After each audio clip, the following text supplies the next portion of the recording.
बहुत लोगों को ये लगता है कि अगर उनकी स्किन अच्छी नहीं लग रही है तो एक ही सॉल्यूशन है, to change whatever they are applying on the skin.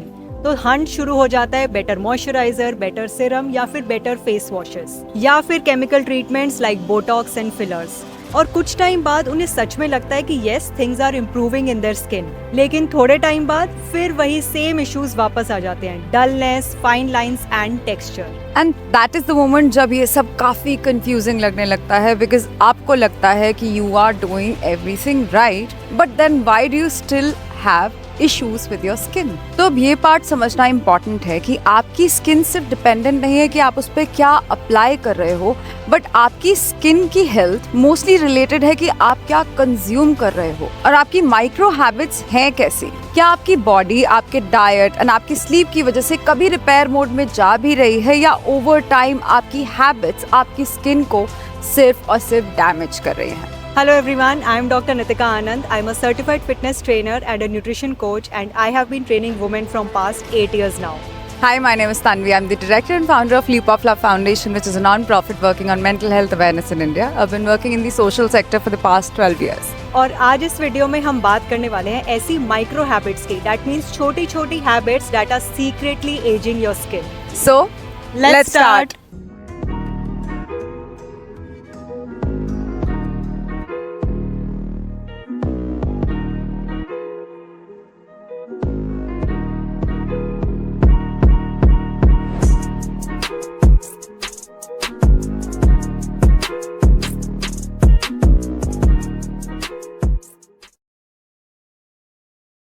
Part number 1, sleep and how the real skin repair happens. चलो स्टार्ट करते हैं एक ऐसी हैबिट से जो कि काफी ऑब्वियस लगती है लेकिन बहुत ज्यादा मिसअंडरस्टूड है, स्लीप। ज्यादातर लोगों को लगता है कि स्लीप सिर्फ रेस्ट है, लेकिन बायोलॉजिकली स्लीप वो टाइम है जब आपका बॉडी एक्टिव रिपेयर मोड में चला जाता है। डीप स्लीप के स्टेज में आपका बॉडी स्किन तक ब्लड फ्लो को इंक्रीज करता है। इसका मतलब ज्यादा ऑक्सीजन, ज्यादा न्यूट्रिएंट्स आपकी स्किन तक आएंगे एंड उन सब चीजों की डिलीवरी जो कि आपकी स्किन को बेटर एंड रिपेयर करने में हेल्प करती है। एंड यही वो टाइम है जब आपका बॉडी ग्रोथ हार्मोन भी रिलीज करता है, एंड ये हार्मोन डायरेक्टली टिश्यू रिपेयर में इन्वॉल्व होता है, जैसे कि कोलाजन का रिपेयर। एंड कोलाजन वो प्रोटीन है जो कि आपकी स्किन को फर्म एंड इलास्टिक बनाकर रखता है। एंड आपकी स्लीप के टाइम पर डीएनए रिपेयर प्रोसेसेस भी बहुत एक्टिव हो जाते हैं। पूरे दिन में आपका स्किन जो भी डैमेज एक्यूमुलेट करती है सनलाइट, पोल्यूशन और स्ट्रेस से, रात को स्लीप के टाइम पर ये सारा का सारा रिपेयर होने लग जाता है। तो अब सोचो कि ब्यूटी स्लीप कोई मिथ नहीं है, ये एक बहुत रियल कॉन्सेप्ट है। और क्या होता है जब आपकी स्लीप ही प्रॉपर नहीं है? दिन में तो आपकी स्किन डैमेज एक्यूमुलेट कर रही है, लेकिन रात को वो रिपेयर विंडो या तो एब्सेंट है या बहुत ही वीक है। एंड ओवर टाइम ये इम्बैलेंस बहुत ही विजिबल होने लग जाता है। आपकी स्किन डल हो जाती है,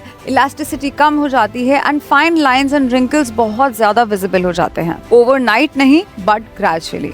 अब इसमें एक और लेयर भी है। जब हम प्रॉपर स्लीप नहीं लेते, यानी कि हमारी डीप स्लीप नहीं है, तो हमारी बॉडी बहुत ज्यादा कोर्टिसोल यानी कि स्ट्रेस हार्मोन प्रोड्यूस करता है। एंड कोर्टिसोल बॉडी में इन्फ्लेमेशन को इंक्रीज करता है। एंड क्रॉनिक इन्फ्लेमेशन कोलाजन को ब्रेक डाउन करने का फास्टेस्ट तरीका है। तो पुअर स्लीप आपको सिर्फ टायर्ड नहीं दिखाता, ओवर टाइम आपकी स्किन को बहुत डीप लेवल पर डैमेज कर देता है। Part number 2, What you eat is literally what your skin is made up of. आपने सुना ही होगा, जैसा आप खाते हो वैसे आप दिखते हो। और ये सिर्फ फिटनेस से रिलेटेड नहीं है, बल्कि आपकी स्किन पर भी नजर आता है। तो अब बात करते हैं फूड की, और यहाँ हम कोई डाइट वाइट की बात नहीं कर रहे, बिल्कुल लिटरल बायोलॉजिकल सेंस में। तो आपकी स्किन कोई स्टैटिक नहीं है, वो कॉन्स्टेंटली उन न्यूट्रिएंट से रीबिल्ड होती रहती है जो आप अपने खाने में कंज्यूम करते हो। तो जब भी आप प्रोटीन रिच फूड खाते हो, आपका बॉडी प्रोटीन को अमीनो एसिड्स में ब्रेक डाउन करता है, और ये अमीनो एसिड्स यूज होते हैं कोलाजन एंड इलास्टिन बनाने के लिए, जो कि वो स्ट्रक्चरल प्रोटीन्स हैं जो आपकी स्किन में स्ट्रेंथ और इलास्टिसिटी प्रोवाइड करते हैं। अब यहाँ पे एक बात समझनी बहुत इंपॉर्टेंट है कि अगर आपका प्रोटीन इंटेक लो है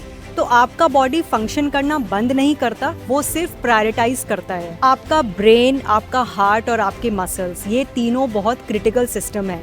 तो जब भी आप प्रोटीन खाते हो, वो अमीनो एसिड्स में ब्रेक डाउन होते हैं और सबसे पहले इन सिस्टम्स के लिए यूज होते हैं। आपकी स्किन बहुत लीस्ट प्रायोरिटी बन जाती है और धीरे धीरे आप नोटिस करोगे कि आपकी स्किन में ये सारे चेंजेस होने स्टार्ट हो जाते हैं। आपकी स्किन बहुत पतली लगने लगती है, इलास्टिसिटी बहुत ज्यादा लो हो जाती है, स्किन का रिपेयर बहुत स्लो हो जाता है और एजिंग बहुत ज्यादा विजिबल हो जाती है। और ये सिर्फ प्रोटीन खाने की बात नहीं है, आपकी स्किन आप क्या माइक्रो न्यूट्रिएंट्स कंज्यूम कर रहे हो उस पर भी डिपेंड करती है। जैसे कि विटामिन सी कोलेजन प्रोडक्शन के लिए बहुत इंपॉर्टेंट है। तो अगर आप विटामिन सी में डेफिशिएंट हो, आपका बॉडी प्रॉपर्ली कोलेजन नहीं बनाएगा। जिंक वुंड हीलिंग और सेल टर्नओवर में हेल्प करता है। विटामिन ए रेगुलेट करता है कि आपकी स्किन कितनी जल्दी रिन्यू होती है। तो जब आपकी डाइट में ये सारे माइक्रोन्यूट्रिएंट्स कम होते हैं तो आपकी स्किन सिर्फ वर्स नहीं दिखती, वो वर्स फंक्शन भी करती है। Part number 3, the hidden damage, blood sugar and glycation.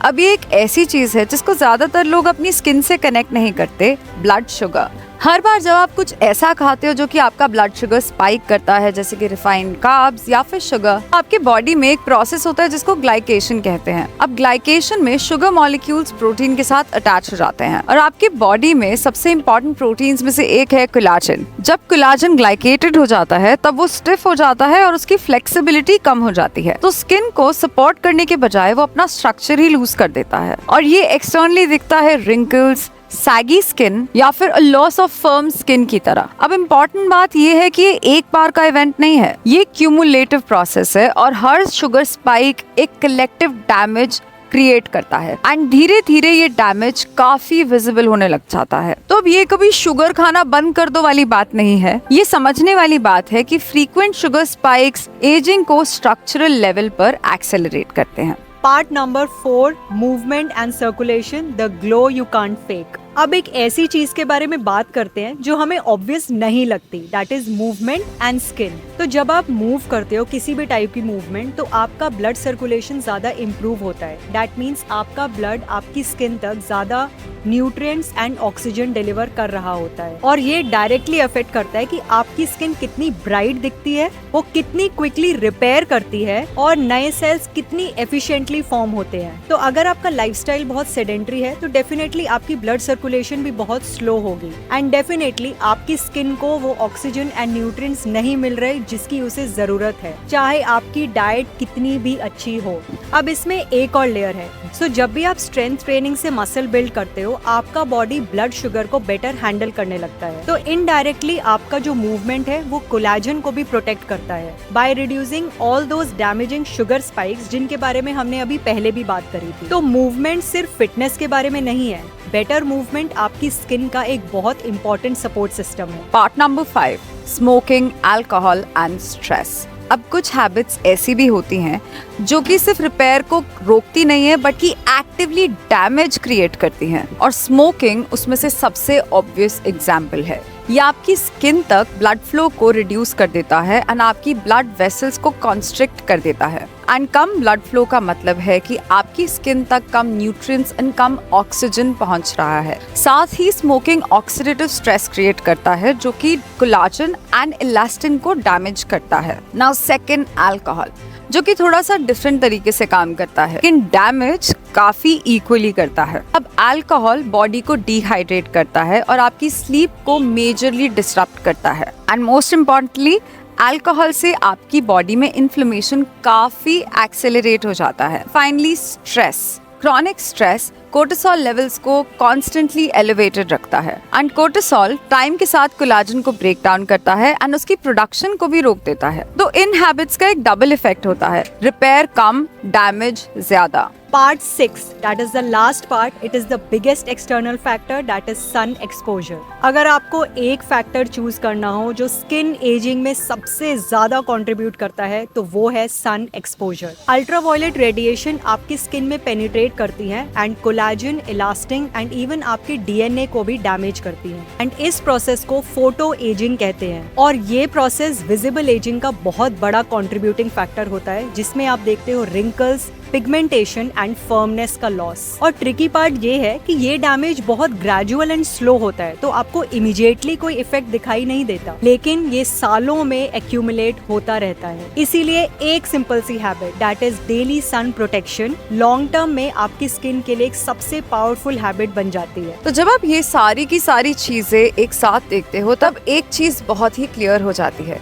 कि हमारी स्किन की क्वालिटी सिर्फ और सिर्फ हमारे स्किन के रिजीम पर डिपेंडेंट नहीं है। This is absolutely dependent on the fact कि आपका बॉडी डेली कैसे फंक्शन कर रहा है, आपका sleep, food, movement, stress and exposure किस लेवल का है, वो आपकी स्किन की क्वालिटी को डायरेक्टली इम्पैक्ट करता है। तो इंस्टेड ऑफ आस्किंग दिस कि मैं अपनी स्किन पे क्या नया अप्लाई करूं, यू शुड आस्क दिस कि क्या मैं अपनी बॉडी को वो सारे कंडीशंस दे रहा हूं या रही हूं जिसमें मेरी बॉडी रिपेयर कर रही है। तो आप अपनी स्किन को बेटर प्रोडक्ट्स चेस करके इम्प्रूव नहीं करते, बल्कि आप अपनी स्किन को तब इम्प्रूव करते हो जब आप अपनी इंटरनल हैबिट्स को इम्प्रूव करते हो। So we hope you like this video and इस वीडियो को देखने के बाद आपकी स्किन में डेफिनेटली इम्पैक्ट आएगा, एक पॉजिटिव वाला।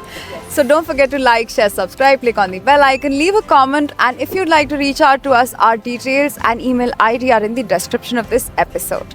So Thank you for watching the video today. See you in the next episode. bye bye.